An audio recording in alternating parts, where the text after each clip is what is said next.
안녕하세요. 신서영입니다. 저는 1사학번 현역이고요. 2018년 1월 합격자로서 작년에 교직 3년차였기 때문에 최근에 합격자들과는 시간적으로 차이가 좀 있을 수 있지만 제가 채널을 새로 만든 기념으로 해서 제가 어떤 과정으로 공부를 해왔었는지 알려드리려고 합니다.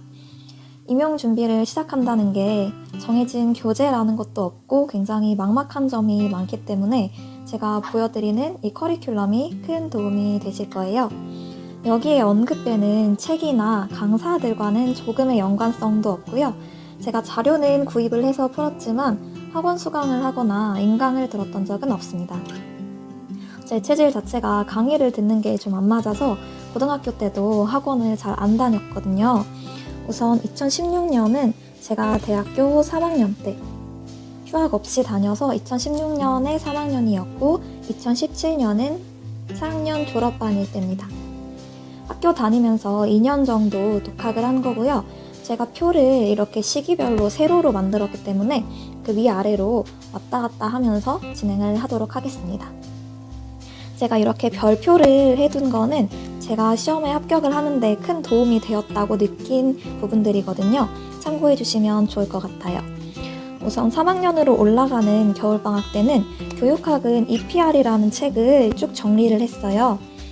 책이 굉장히 두껍기 때문에 제가 보기 편하도록 간단하게 요약본을 만든 거라고 보시면 됩니다. 그리고 EBS 포스라는 책이 있는데 거기에 개념 설명이 굉장히 교육과정에 맞게 잘 되어 있거든요. 그래서 개념을 익히는 데는 EBS 포스를 활용을 했고 그리고 2018년에 나왔던 수능 특강 문학을 활용을 했습니다. 이게 2017년도에 푸는 수능 특강이니까 2018년 수능을 위한 거잖아요. 그래서 2018이라고 되어 있는 거고요. 또 제가 학교 다니면서 수업 자료로 공부했었던 한국문학의 이해 교재, 또 고전소설교육론이나 한문학의 이해, 근대시가교육론, 현대시 선독과 같은 제가 대학교 때 들었던 수업 자료들을 복습을 했습니다. 기초가 탄탄해야 될 것 같아서 아직 2년이 남았으니까 기본적인 복습을 먼저 했습니다. 그리고 이때부터 기출을 바로 푸는 건 좀 무리일 것 같아서 기출이 되었던 소설이나 좀 주요 현대 소설들 단편으로 되어 있는 것들은 전체를 다 읽었어요. 직접 읽어봐야 아무래도 기억에 더 남을 것 같았기 때문이고요. 현대시는 하루에 한 편씩 제가 직접 분석을 했습니다. 우선 제가 먼저 스스로 분석을 하고 그 다음은 학부 시절 교재나 아니면은 인터넷 다양한 자료들, 고등학생용 다양한 교재들 이용했습니다. 그리고 청소년을 위한 고전문학사, 현대문학사는 아마 모두들 보실 거예요. 간단하게 문학사가 정리가 잘 되어 있죠. 그리고 2012 교육과정을 먼저 보았습니다. 그리고 문법에서는 학교 문법과 문법교육이 기본서라고 해서 이게 가장 쉬운 거라고 해서 먼저 요약 정리를 했고요. 제가 학부 수업 시간에 활용했던 책인 학교 문법론, 이 책을 다시 한번 꼼꼼하게 복습을 했습니다. 논란되는 지점들이나 견해의 차이가 있는 부분이 잘 정리되어 있는 것 같아서 좋았고요. 국어교육을 위한 국어문법론도 제가 학부 때 수업을 들었던 책인데 이것 역시 함께 공부를 하면서 복습을 했습니다. 그리고 마찬가지로 문법도 교육과정에 어떤 내용이 있는지 파악을 했고요. 국어교육론 같은 경우에는 이때까지 제가 교육론 관련된 수업을 들은 적이 한 번도 없었어요. 그래서 바로 어떤 교재를 공부하는 건 좀 비효율적인 것 같아서 이때는 특별히 공부를 한 것이 없습니다. 네, 이때가 3학년 올라가는 겨울방학이었고 이제 3학년 1학기 들어가면 이렇게 일주일에 어떻게 시간을 분배할지 계획을 좀 해서 그거에 맞게 공부를 하려고 노력을 했던 것 같습니다. 우선 월요일에 교육학 공부를 했는데 제가 겨울에 정리해놨던 이 자료를 복습을 했고 주요한 개념들은 백지에다가 직접 써보는 연습을 했어요. 그리고 문학 같은 경우는 수요일, 목요일에 공부를 했는데 동기들이랑 스터디를 같이 했었어요. 소설 단편 전문을 읽고서 어떤 문제가 나올 수 있는지 좀 예측을 해보는 그런 활동이었습니다. 이 활동하고 그 다음에 이때부터는 기출문제 분석을 했고요. 하루에 현대문학 6개, 고전문학 6개 이렇게 나누어서 공부를 했었습니다. 그리고 문법 같은 경우는 우리말 문법론 공부를 시작했어요. 기초적인 건 겨울방학에 다 뗐다고 생각했기 때문에 우리말 문법론으로 바로 들어갔고 한국어 어문 규정집이라고 맞춤법이나 표준어 사전 같은 항목이 잘 나와 있는 예시까지 꼼꼼히 보면서 공부를 했었고요. 학부 수업에서 이때 의문론을 들었기 때문에 들으면서 같이 공부를 했습니다. 학부 수업 내용이 임용에도 출제되는 범위이기 때문에 큰 도움이 되었던 것 같아요. 그리고 이때부터 기출문제 풀이를 시작했고요. 국별론도 이제 1학기 들어왔으니까 공부를 시작을 했습니다. 교육과정 2012 교육과정이랑 같이 합쳐서 공부했고요. 책은 2가지를 봤어요. 이순영 교수님의 독서교육론 워낙 유명한 책이잖아요. 도움 많이 되었고요. 국어교육의 이해, 그 빨간 책 같은 경우도 큰 도움이 돼서 이렇게 별표해놨습니다.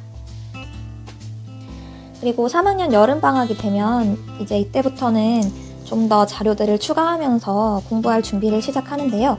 K교육학이라고 이것도 저희 학교에서 꽤 유명한 책이었어요. 이 교육학 책으로 제가 요약본 정리해놨던 거에 추가적으로 단권화를 하려고 노력을 했습니다. 그리고 해법 책이 좋다는 얘기가 많이 있잖아요. 그래서 전체적으로 훑어보면서 제가 아직 모르는 작품은 없는지 쭉 확인을 했습니다.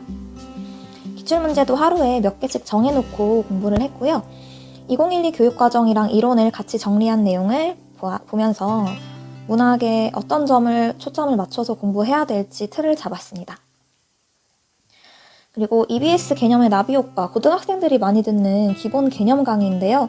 제가 아직도 이때까지만 해도 개념을 딱 말했을 때 정확하게 몇 문장으로 설명을 하는 게 힘들어서 이 강의를 전체적으로 훑으면서 수강을 했었어요. 우리가 딱 개념을 말했을 때 어렴풋이 알기는 하지만 적용할 수는 있지만 그걸 학생 대상으로 설명을 해보라 그러면 딱 명료한 한두 문장으로 나오기 힘든 경우가 많거든요. 그래서 이런 개념 강의들도 다시 한번 복습을 했습니다. 문법도 우리말 문법론 계속 보았고요. 기출문제는 열문항식 받고 국어 의문론 강의라는 책도 참고를 했어요. 이 책도 괜찮았던 것 같은데요. 국교론은 사실 교육과정이 가장 중요하기 때문에 이제 여름방학 들어와서는 09, 12, 1호 교육과정을 다 합쳐서 단권화하려고 노력을 했습니다. 그리고 이론을 정리해놨던 자료들, 이때 정리한 그 자료들을 복습을 계속했고요. 기출문제 몇 문항씩 정해서 계속 돌렸습니다. 이제 3학년 2학기가 되면은 제가 지금까지 방학 동안 단권화해둔 자료들이 꽤 쌓였기 때문에 시험 기간 빼놓고는 매일 하루에 몇 쪽씩 이렇게 정해놓고서 꾸준하게 보았습니다. 교육학은 정리한 자료들 계속 복습하는 거 이어갔고요. 객관식이던 시절이 있었잖아요. 그때 나왔던 개념들을 추가로 더 정리를 해놨습니다. 객관식이라고 해도 그때 나왔던 개념들은 중요했기 때문에 출제됐던 게 아닐까 싶어서 그래도 참고를 하는 자료로 활용을 했고요. 3학년 2학기 때 정말 바빴기 때문에 해법 자료, 정리된 자료 복습하는 정도로 문학 공부는 마무리를 했습니다. 문법도 정리한 자료 복습하면서 제가 이때 김유범 교수님 수업을 들었었기 때문에 표준 중세국어 문법론이란 책과 그 수업을 엮어서 같이 공부를 했어요. 이 책으로 학부 강의를 했던 것은 아니고요. 다른 자료들을 활용해서 수업을 하셨었는데 제가 그 자료만 보기는 뭔가 아쉬워서 이 책도 유명하니까 같이 공부를 했었습니다. 4학년 올라가는 겨울방학이 되면 이제 정말 중요한 시기잖아요. 그래서 공부 시간을 굉장히 많이 늘린 거 확인하실 수가 있고요. 제가 작년에 이 단권화한 자료들이 다 표로 되어 있었거든요. 지금 이 형태처럼 표로 다 해놨었는데 그 자료를 문장 형식으로 다시 풀어내면서 단권화를 했습니다. 왜 단권화를 이렇게 2번이나 했냐면 처음에는 그냥 표 형식으로 하는 게 눈에도 잘 들어오니까 더 좋을 거라고 막연하게 생각을 했었는데 생각해보니까 임용시험이라는 게 표 형식으로 답을 쓰는 게 아니잖아요. 저희는 서술형, 논술형 시험이기 때문에 문장으로 답안을 쓰게 되어 있어요. 그렇기 때문에 공부를 할 때에도, 공부 자료를 만들 때도 문장 형식으로 정리를 해놓는 게 큰 도움이 될 것이라고 생각을 해서 단권화를 다시 한번 했습니다.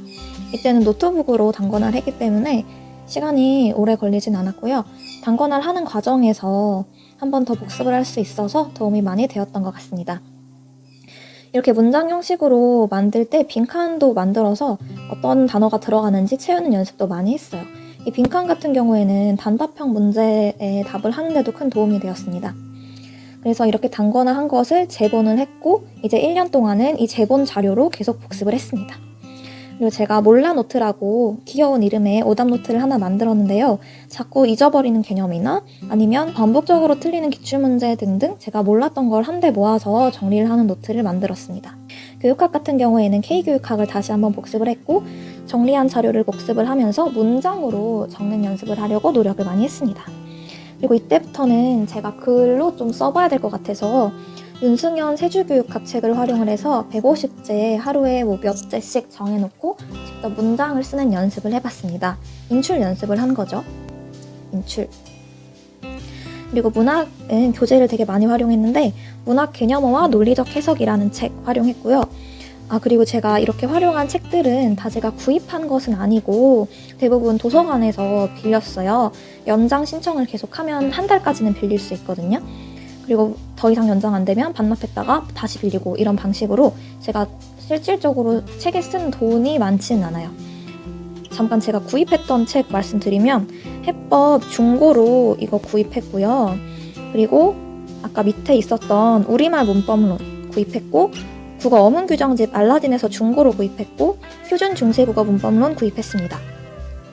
그리고 독서교육론 구입했고요. 국어교육의 이해 구입했어요. 이거 말고는 학부 교재 빼면 구입한 책은 별로 없었던 것 같아요.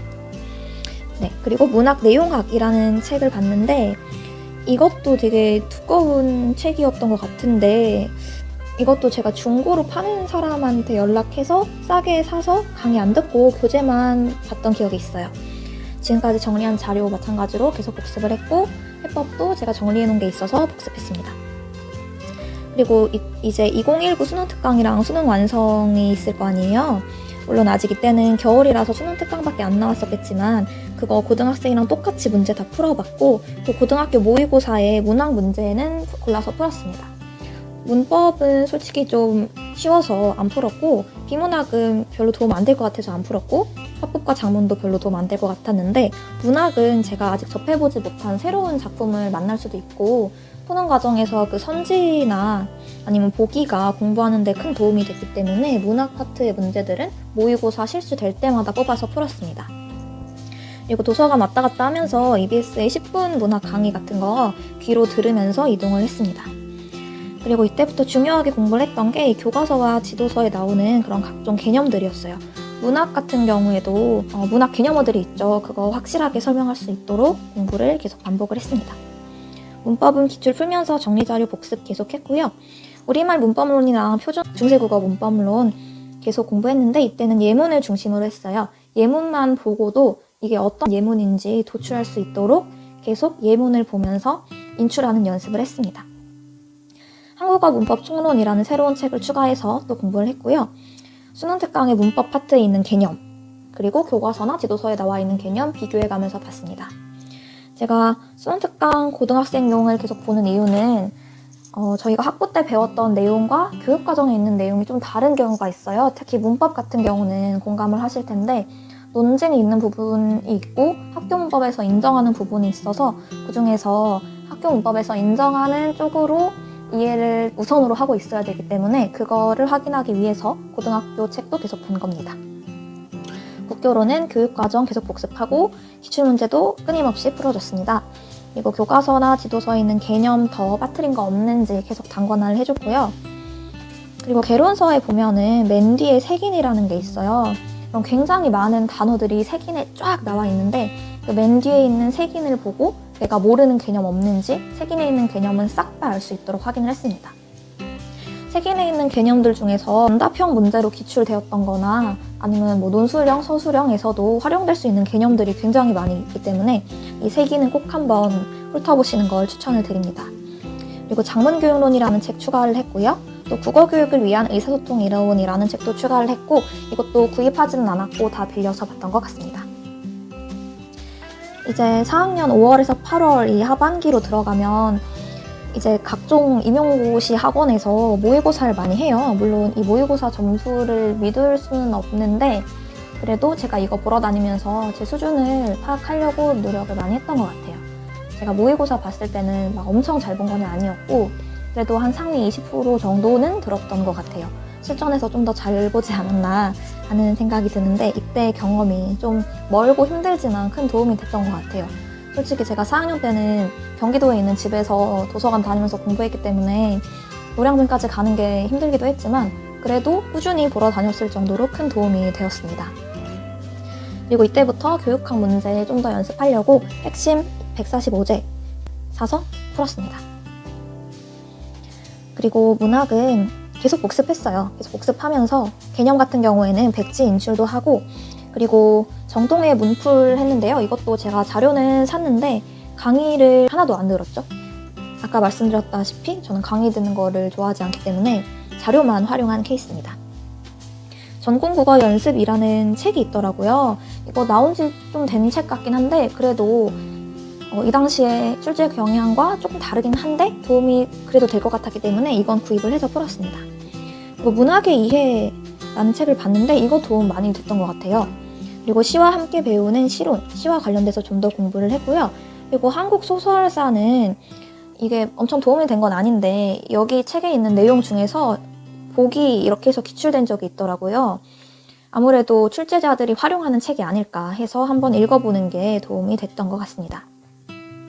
그리고 고전문학 교육론 이것도 굉장히 공부에 도움이 됐던 책이고 그리고 현대국어 문법의 이해랑 중세국어 문법의 이해는 세트로 나오는 책인데 이것도 추가해서 계속 내가 잘못 알고 있는 개념은 없는지 여러 가지 책을 봤습니다. 제가 책을 굉장히 많이 본 이유는 제가 하나를 볼 때 확실하게 보기도 하고 같은 것만 계속 보면 집중도 안 되고 긴장감이 없기 때문에 계속 새로운 걸 보면서 내가 잘 알고 있는지 확인하려고 노력을 했습니다. 문법도 정동의 문풀을 자료만 공부했고요. 전공국어 연습에 문법도 포함되어 있기 때문에 같이 풀었습니다. 그리고 국어교육을 위한 현대국어 의문론 이 책 굉장히 좋았고요. 문제집으로는 박준범의 팝 문법 모의고사 이거 좋았습니다. 국교로는 정동의 작년 문풀 똑같이 풀었고요. 전공국어 연습도 이것도 과목별로 있으니까 당연히 같이 풀었겠죠? 그리고 정동의 국어교육론 200제 이거는 강의랑 같이 파는 자료는 아니고 책만 있더라고요. 저는 책만 있는 게 훨씬 좋아서 이거 사서 풀었고요. 해커스 국어교육론 소단평 문제집 이것도 사다가 풀었습니다. 마지막으로 시험이 3달 남은 이 시점 이 마지막 시점에는 공부 시간을 되게 많이 늘렸죠. 일주일에 순공부 시간 50시간 이상은 채우려고 노력을 했고 이때는 거의 70시간 가까이도 됐었던 것 같아요. 이때는 실제 답안지 크기에 계속 연습을 했어요. 이게 문제집 같은 거 임용 사이트에서 사면 답안지 양식 같은 걸 주거든요. 그래서 그거 좀 복사해두거나 아껴놨다가 계속 풀었고 또 임용고시 카페 같은데 양식이 다 있으니까 비포 사이즈에 맞게 뽑아서 풀면 도움이 더 됩니다. 이게 크기가 비포가 맞는지는 기억이 잘 안 나는데 종이가 좀 큽니다. 그리고 무엇보다 중요한 건 조건으로 문장을 시작하는 거예요. 그러니까 조건에 맞게 그것만 쓰는 거죠. 다른 얘기 많이 넣는 건 다 사족인 것 같고 시간 내에 단순하게 쓰기 위해서는 조건에서 묻는 거에 맞게 딱딱 쓰는 게 가장 명료한 것 같습니다. 이때 교육학은 모고로 본격적으로 들어가서 전태련, 신태식, 김인식, 이경범 모고 다 자료 구해서 풀었습니다. 공짜로 구한 건 아니고 다 제가 대가를 지불하고 산 겁니다. 그다음 제본 자료들 제가 만든 거 복습을 했고요. 근데 교육학은 제가 자신 있게 말씀을 못 드리는 게 제가 교육학 점수가 그렇게 좋진 않습니다. 국어과 사람들은 다 잘한다던데 저는 전공으로 커버한 케이스라서 좀 자신이 없습니다. 그다음 문학은 기출문제 싹 다 복습을 했고 제본 자료 싹 다 복습했고요. 모의고사 풀어야 되겠죠. 그래서 최마박, 송원영, 정동혜 이렇게 세 강사님 거 구입해서 풀었습니다. 문법 같은 경우도 기출문제 싹 복습하고 제본 자료 복습하고 모의고사 똑같이 최마박, 송원영, 정동혜 구해서 풀었습니다. 근데 제가 이렇게 체크를 해놓은 거 보니까 3가지 중에서 정동혜 강사님 모의고사가 가장 좋았던 게 아닐까 싶네요. 그리고 마지막 국교론도 똑같이 모의고사 풀고 나머지 복습한 내용 같습니다. 제가 지금 전체적인 내용이 복습했다, 단거나 했다 이런 내용이 많은데 정말 무작정 하시면 안 되고 단거나 꼼꼼하게 하셔야지 이렇게 내 자료로만 공부를 하실 수가 있는 거예요. 말씀드렸다시피 저는 표 형식으로 한 번 단거나 했고 문장 형식으로 또 한 번 단거나 했기 때문에 단권화에 있어서는 정말 부족한 자료가 없다고 판단을 했어요. 제가 나중에 기회가 된다면 단권화한 자료도 보여드리도록 하겠습니다. 그러면 오늘은 여기까지 설명을 드리고 다음에 또 기회가 있으면 추가적인 설명을 드리도록 하겠습니다.